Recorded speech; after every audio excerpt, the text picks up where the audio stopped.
Hi, I'm Carl Azus. It's good to see you, and thanks to our friends at Chelsea and Woodstock High Schools who visited yesterday. First up, between Vietnam and the Philippines in the South China Sea, there's a group of small islands called the Paracel Islands. There are about 130 of them, and Taiwan announced yesterday it noticed something on one of these islands that alarmed several countries in the region: surface-to-air missiles. China controls the Paracel Islands. It says it's had military equipment in the area for years. But the announcement about the missiles sent waves of concern across the Pacific for a couple reasons. One, the Paracel Islands are disputed. China, Taiwan, and Vietnam all say these islands are theirs. Japanese officials accused China of reclaiming land in the region to build up its military presence. China says it has the legal right to deploy defensive measures to protect its territory, and it considers the Paracel Islands part of it.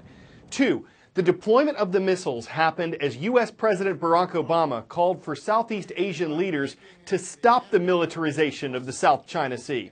Several other countries are developing military sites in and around the area. China is taking that a step further, literally building its own islands in another part of the region. This is the South China Sea. It's estimated nearly a third of the world's trade passes through this body of water. It is also at the heart of a very complicated 21st century territorial dispute. A half dozen governments have competing claims over the South China Sea, including Vietnam, the Philippines, and Malaysia. But the biggest player here is clearly China, which has also embarked on the most aggressive campaign to claim its stake here. China's been building artificial islands in a region of reefs and partially submerged rocks known as the Spratly Islands, in some cases putting in brand new airstrips on locations like the recently constructed island of Fiery Cross. Here's what the island looked like before, and here's what it looks like after this impressive land reclamation project. And Beijing has been issuing warnings to other ships and planes to stay away from these man-made islands. It doesn't take an expert to see that the Spratly Islands are much closer to the Philippines than they are to China. So how is China laying legal claim to this territory? Well, Beijing offers up maps dating back to the early 20th century, which have since become known as the 9-Dash map, a map that China has even begun printing in the pages of new Chinese passports. The Philippines disputes this, citing the United Nations Convention on the Law of the Sea. It has taken China to the Permanent Court of Arbitration at The Hague. But China has so far refused to attend these hearings, arguing that the court has no jurisdiction in this matter.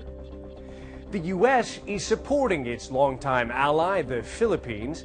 In the last year, U.S. warships and warplanes have conducted several so-called freedom of navigation operations, ignoring Chinese warnings and traveling close to China's man-made islands.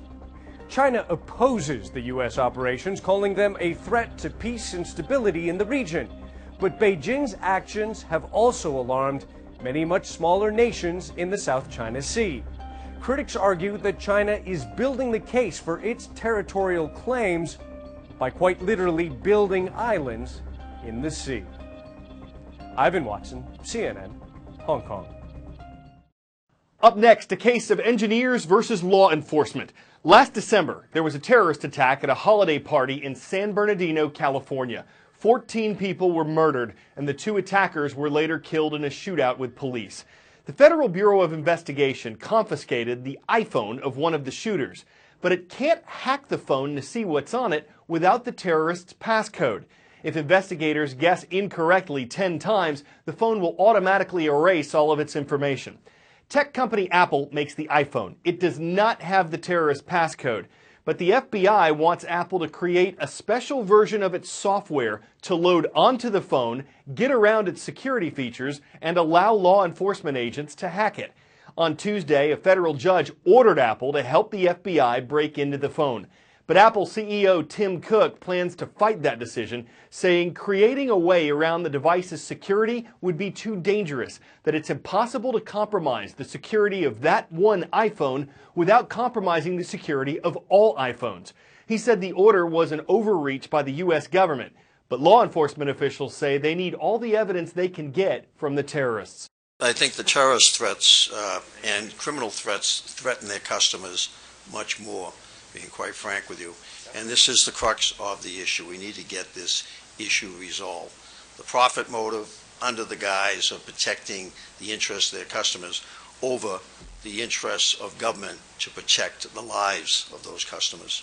Whichever side you agree with, this is another example of how technology is moving at a faster pace than the potential laws that would govern it. Checking in now with who's watching and not spamming our roll call request page at cnnstudentnews.com. Starting in the capital of India, we got a request from the American Embassy School, Hello New Delhi. Next, we're going Dutch. The Dutch are watching. They're the mascot of Pella High School in Pella, Iowa. And in Mount Pleasant, Tennessee, we've got some Tigers on the prowl. Great to see you at Mount Pleasant High School. Especially if you live out west, you're familiar with the San Andreas Fault. The crack in the Earth's crust extends for more than 800 miles, and it's been associated with some pretty big earthquakes over the decades. A lesser known, but potentially more destructive fault is the Cascadia Subduction Zone. It doesn't have the same ring as San Andreas, but it is along the Ring of Fire, this horseshoe-shaped line around the Pacific where much of the world's volcanic and earthquake activity happens. And according to the theory of plate tectonics, it's capable of serious seismic activity, even if its last major slip-up was long ago. We have no idea why it doesn't make an earthquake tomorrow, next week, next year. It should, but it doesn't. Cascadia can make an earthquake about 30 times more energetic than the San Andreas. The Cascadia Subduction Zone runs some 700 miles from Cape Mendocino in California up to about the middle of British Columbia's Vancouver Island. It's an offshore plate boundary where the oceanic plate is diving underneath the North American plate, forcing it to crumple back like a spring. Eventually, that energy will release and the North American plate will thrust forward and down. The outer margin of the plate will form a hole in the ocean that will become the leading trough of a tsunami. If we have a 9 and there's and it ruptures the whole subduction zone, then you're going to have probably 3 to 5 minutes of shaking. I've been in a 9 in Japan. 3 minutes is an eternity. How long before that water that is pushed out comes back? The 9 is typically going to make a wave of roughly 15 to 20 meters. That'll come ashore beginning in about 15 minutes.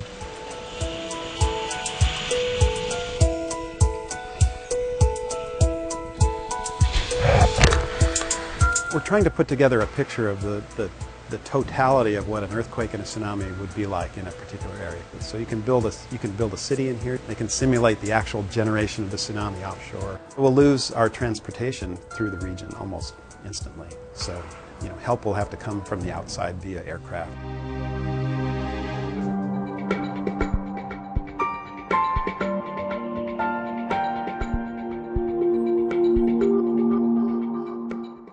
In this region, it down-dropped things. Hilltops, valley bottoms, everything got dropped down by, say, 5 feet. The first thing that the spruce swamp saw was the tsunami, marked by the sand. And that salty water makes it difficult or impossible for these trees to exist. These are plants that are not adapted for that kind of life. Do you believe the Cascadia Subduction Zone will release energy like it did in 1700 again? It's a process that's been going on for a long, long time. So just because you and I are here doesn't mean it's going to stop.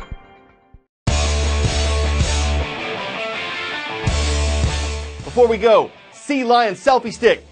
Show it! There it is. A volunteer at the Aquarium of the Pacific thought it'd be cool to attach a camera and a float to a pole and let a sea lion swim around with it. He was right. He said the float made it easy for the animal to navigate the selfie stick through the pool of his exhibit. Gives you a great perspective on what a sea lion sees as it makes its way underwater. And as you can see, I ain't lying. Is this the next essential aquatic accessory? The animal's lips were sealed. But it did appear to have a fantastic time shooting that video through a filter. I'm Carl Azus, hoping you'll flip us back on tomorrow.